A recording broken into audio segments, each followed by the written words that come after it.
रवी नाकळी करतळी आवळी केवळ आणि केवळ गिरीधर लाल तो भाव का भुका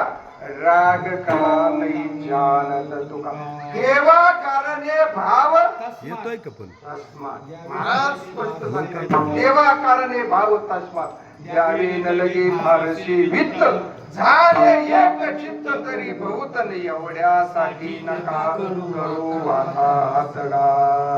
काहीच करण्याची गरज नाही त्याच्याकरता फक्त एक आणि एक काय लागतं तर भाव पाहिजे त्याच्यावर शुद्ध अंतःकरणानं जर आपण त्या भगवान परमात्म्याचं भजन केलं तर त्या भजनानं कितीतरी जण उद्धरून गेले हो भजनानं कितीतरी जणांचा उद्धार झाला केवळ आणि केवळ त्या भगवान परमात्म्याचं सतत नाम चिंतन केलं बरं का गीता शास्त्र जसं सांगतं ना सततम कीर्तयन्तो माम यत